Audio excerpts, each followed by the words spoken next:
אוקיי. תאוויסה בשעה טובה, פרק י"ח, פסוק א'. לתאווה יבקש נפרד. בכל תושייה יתגלה.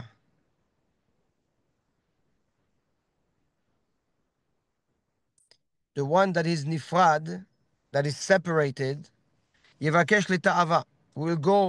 Will desire, yes, will go after the ta'ava with his desire.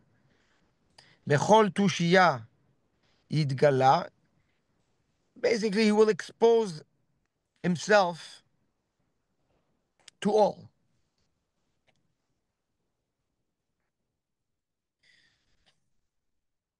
The Gaon says the following. He says you have to know rule of thumb, says the Gaon, that Shlomo HaMelech is teaching us.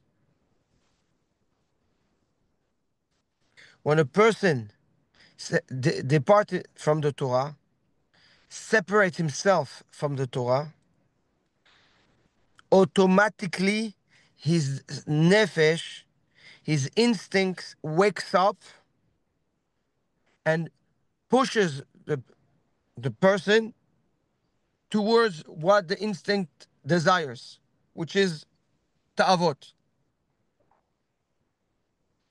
That's an automatic behavior. Barati yetzer hara, barati lo Torah tavlin, says HaKadosh Baruch Hu. I created the yetzer hara, and I created an antidote that's called the Torah. So the Torah suppresses and brings in a dormant state the instinct, yes, the koach hamitorer, like the Rambam calls it, of man, so that it is under control and aligned with the interests of the person based on his da'at or the da'at Torah. The moment you let go, says Shlomo HaMelech, of that Torah, automatically you unleash the beast. And the beast will pull you towards specific desires that it has, and to each their own, whatever that desire can be.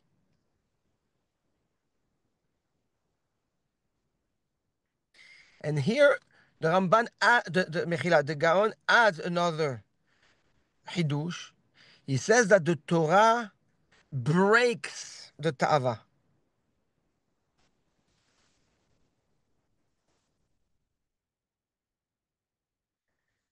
Now, it's interesting. The word of the Gaon is Torah hi meshaberet et ta'ava. The Torah breaks the ta'ava. The Gaon focuses on what? On the outcome of the instinct. Pay attention. It doesn't say that the Torah chokes the instinct, the koach hamitorer. It says it breaks the ta'ava. Right? So, at the beginning of the pirush on that pasuk, yes, I used very specific words that the Torah, yes, makes the koach hamitorer into a dormant, yes, state. Here, the Gaon twists and says it's not only that. It breaks the ta'ava, meaning it breaks the pattern that leads to the desires. How? How? Simply because the Torah is our mochin. The Torah is the chokhmah bina v'da'at. Right? So between the da'at Torah that you develop and the application of the mitzvot of the Torah, you create a shield around you that molds your persona, molds your behavior in a certain way. And that shield, that mold, cuts the lifeline of the ta'ava, which is the koach hamitorer. It does not allow the instinct to outburst, yes, and expand its reaction to create a desire that will then paralyze the mind, shut down the the the the the conscience, and make the person fail and do what do the desire that he that the instinct awoke. You understand the mechanism? Again, so we're going to do it without the Torah and what the Torah does. The person has an instinct. It's called the koach hamitorer. The mitorer, right? The instinct awakes itself. Why? Because of some information that the person senses captured. Yes, that the senses awake an instinct. That instinct now is a force, yes, that will push the body to satisfy itself, whatever that instinct is. If you don't do nothing about it, then the the the result is easy. You're just gonna do whatever instinct you had. Yes, you're gonna satisfy your ta'avot, whatever that ta'ava is. That's the natural animalistic behavior. Comes Shlomo HaMelech and says, "Well, the Torah stops that. How does it do? Why? Because the Torah is the source of da'at. When you learn Torah, right, you build your da'at. You build your da'at, you control your instinct. You control your instinct, you create, by controlling it, a shield of protection. Now, when the instinct awakes itself, it has nowhere to expand. Why? Because it's contained by the shield of protection, the mold that's called da'at Torah, the da'at of the person. So it will now die and go back into uh, a dormant stage. If you're at a big level, then you know how to keep it dormant so it doesn't even awake itself. If you're at a very big level, there was only one man like this, like Moshe Rabbeinu. He was able to completely annul that instinct. So says the Gaon that when you have Torah, when you're busy with the Torah, the mechanism within you, yes, operates from the mohin, operates from the head. And that is what breaks the ta'ava, the channel, the lifeline of the ta'ava, which is the expression of the instinct, is cut by that shield of protection.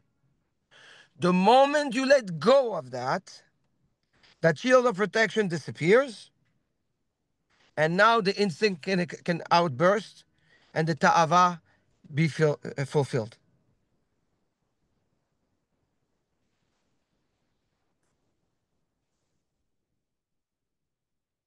Good?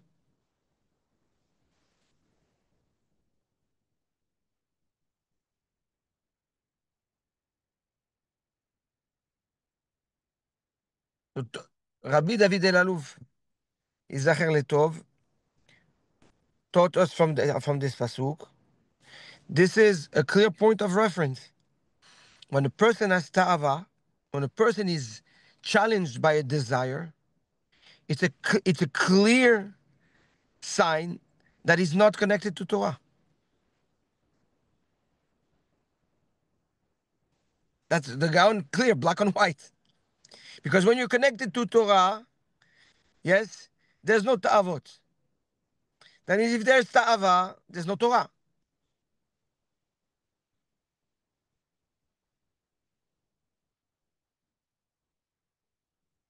That's like a knock, like a punch in the face. Yeah,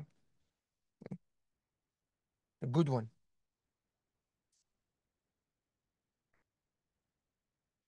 Now, The knockout. It's not a punch. Knockout, a knockout, a knockout. Now the Gaon adds another layer to the issue. He says not only that when you drop the ball on the Torah, the ta'ava kicks in, but you rodef, you run after it, you look for it, you hunt it, which comes and addresses the nature, the real nature of the beast, the nature of the. Like, whoever tells you I don't have ta'avot, if he doesn't have Torah, ushakran. We are so we are so contaminated by it that we don't even know we're contaminated. But the nature is of the rodef. We have a nature of a rodef when it comes to ta'avot. This is why the limud Torah, the Maaseh Mitzvot, Maasim Tovim, is so critical and vital to us. Because we have zero chance if there's no Torah.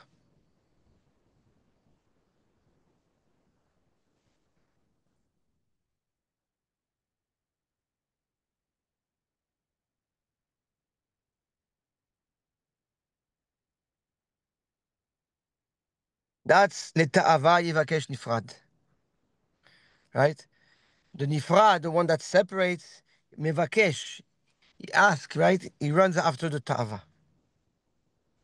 בכל תושייה יתגלה. He will expose himself to all. Says the Gaon, there's an interesting twist in this pasuk, is that Shlomo HaMelech should have used the word yitgale. Yitgale, to be revealed, with a he. Why does Shlomo HaMelech say yitgala with a ayin? Yitgala is not the right word. It should be yitgale. Now we know in the Soda Otiyot that there are certain letters that are exchangeable. Letters that sound the same can be swapped. The sin, the samech, the aleph, the he, the ayin. Yes?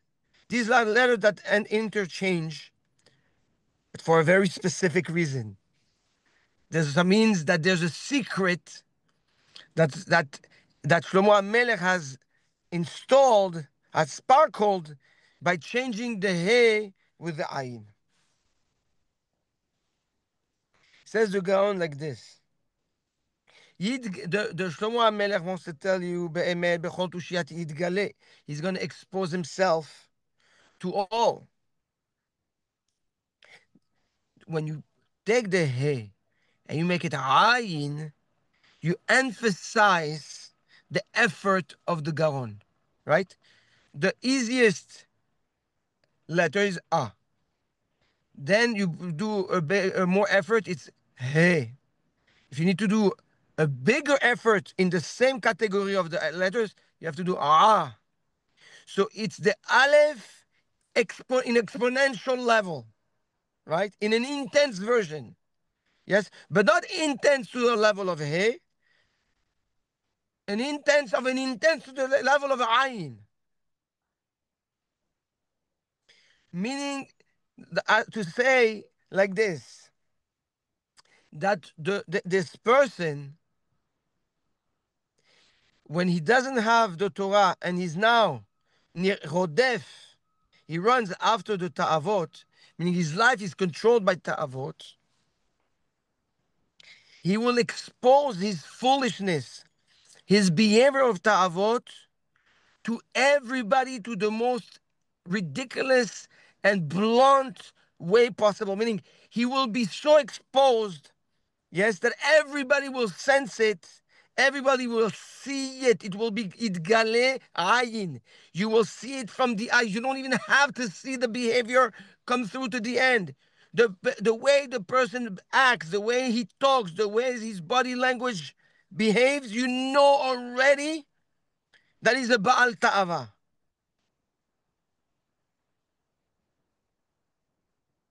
This is the secret behind the letter Ayin in the word Yidgala.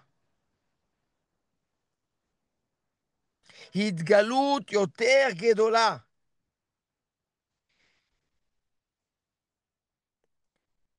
Which basically means, listen to that a person, yes, is that lives like an animalistic behavior life, yes, and does not have any filters that are called Torah and Da'at, is an open book. Is an open book. Anybody that sees him will know that this is a Baal Ta'ava. Okay? Now, the more Torah you have, and the more you cut that exposure, that vulnerability, to what point? To the point where you have so much Torah that now it's completely encapsulated inside, yes, the shield of protection that's called the Torah.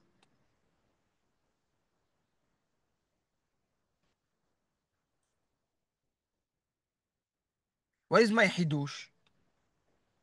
Is that why, if so, people don't see that in everybody else? If most people are Ba'alit Ta'avot, why does one doesn't see the Ta'ava of the other? Because they don't see. What, Andy? No, because it's the same. You don't see something that's the same. Bravo. Exactly. Because they cannot see it. So, what's the hidush? That if you're not able to identify a Baal Ta'ava, it's also a sign that yourself, you're inside that Ta'ava. So this is the flip side of what Rabbi David Aluf has told us. Rabbi David has taught us that what? If you have Ta'ava, you don't have Torah. But if you don't see the Ta'ava of the other, that just exposes to you how much of that Ta'ava you have. And this is the sword of what Shemuel has taught us. Man de pogem bemumo pogem. Whatever you see in the other, yes, is what you have yourself.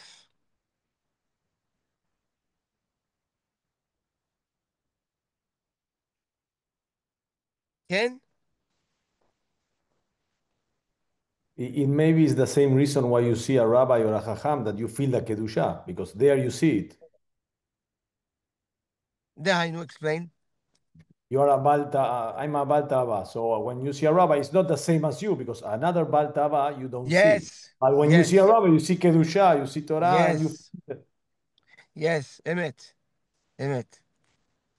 Emet.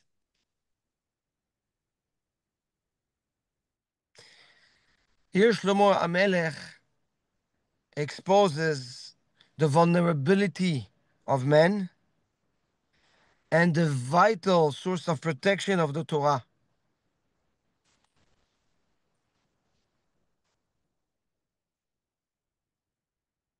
Any question on that pasuk? Yeah, Rabbi, I have a question. Yes. Regarding the ayin, when we say in Shema or Ovdo, does Ken, that have anything to do with this? what do you mean? To pronounce the ayin?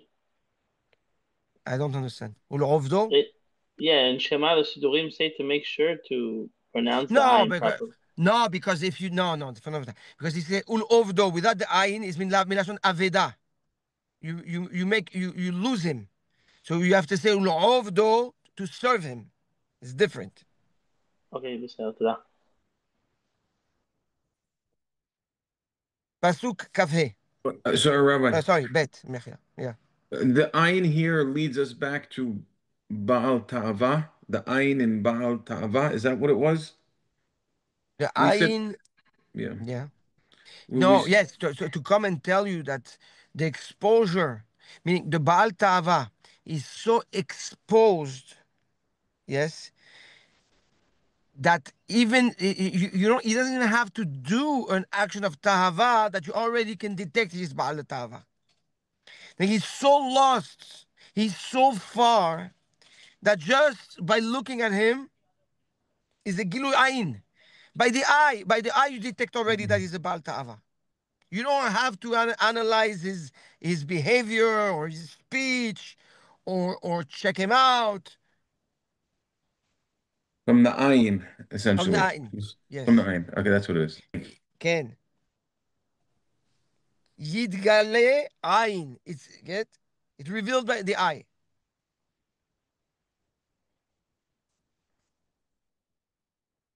Pasuk Bet. Lo yahpot kesil bidvuna. The fool has no desire to tvuna, to understanding, to chokhmah, okay? כי אם בהתגלות ליבו, except when it's to share, to expose his heart.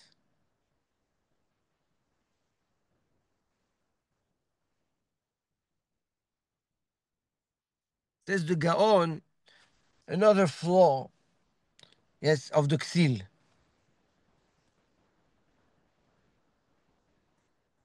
When the Ksil comes to the Bet HaMidrash, because says the Gaon, the Ksil also comes to the Bet HaMidrash. He, the fool, doesn't only wander the streets, he makes sure to go to the Bet HaMidrash. But for what reason? The Ksil is not interested in learning, in absorbing, in growing, in understanding. He's not interested in that. The Ksil is interested in exposing his heart. What does it mean? He wants to be mefarsem. He wants to show off that he's relevant too. He has questions too. He has hidushim too. So he doesn't come so the Torah comes in. He comes to the Beit HaMidrash so that he can be validated also in the Beit HaMidrash. This is not only applicable to somebody that goes into a real Bet HaMidrash to learn, it's also applicable to people to go to shul. I go to shul just so that, to be relevant. So what people know, I'm part of the community.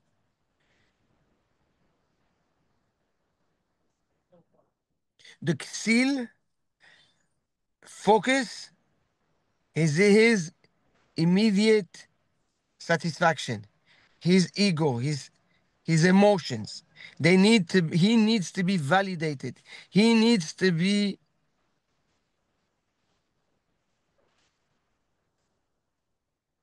accepted, respected.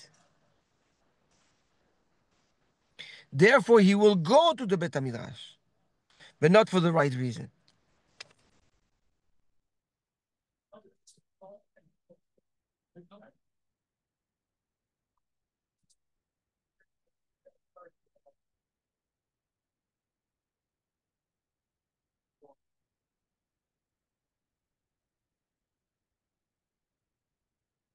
Ken?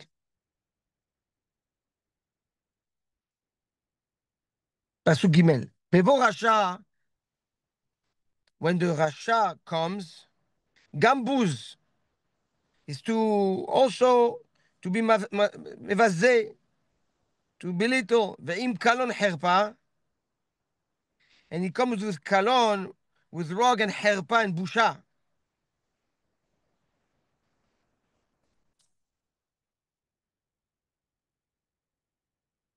Says the Gaon, Shlomo HaMelech has taught us the reason why the Ksil comes.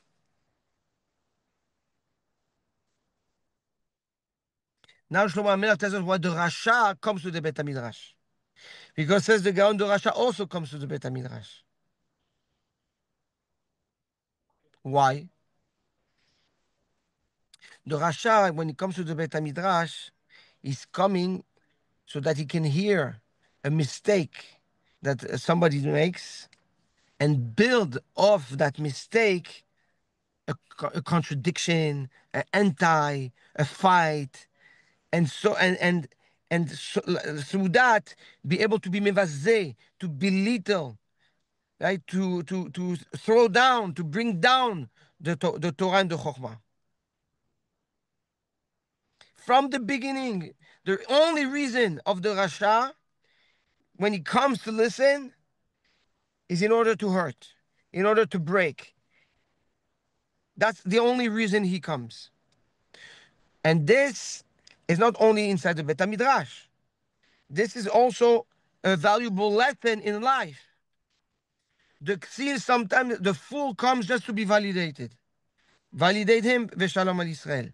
But when you face a Rasha, be careful, because the Rasha awaits your mistake so that he can come after you. So it is critical to know when you're facing someone that doesn't want the best of your interests, to identify, is that a fool or is that a Rasha? And based on that, now know how to address the situation. One is just to be validated and to know, so that everybody knows that he's a chacham and he's worth something. And the other one, no, is really to hurt.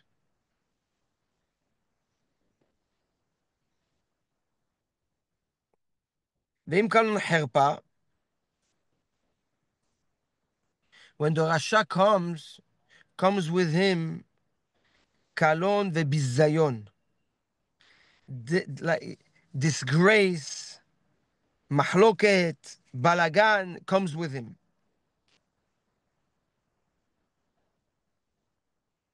Herpa, what is the word herpa? שמחרפם בפניהם תכף ומיד.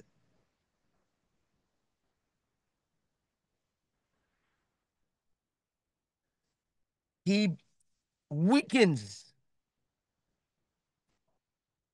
He weakens the person, unstabilizes the person, breaks the stability of the person, create trouble, confusion, so that he can now then attack and hurt the person. This is the nature of the Rasha.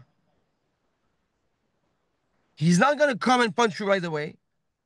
First, he will create confusion, distraction.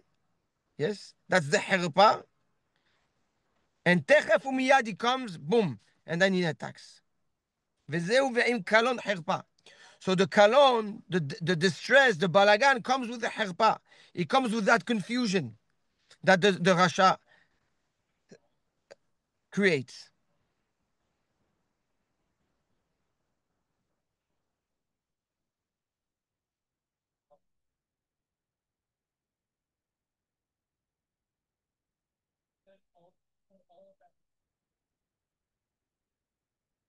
Any question on that, Pasuk?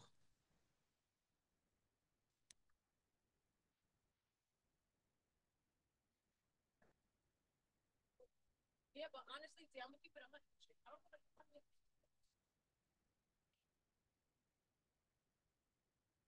We can do one more Pasuk? You have a few minutes? You have to go? Okay, בסדר, okay, we'll get. בסדר, we can hold it. Okay, so we just finished Pasuk Gimel. Bezrat Hashem. I'm sorry for the delay today.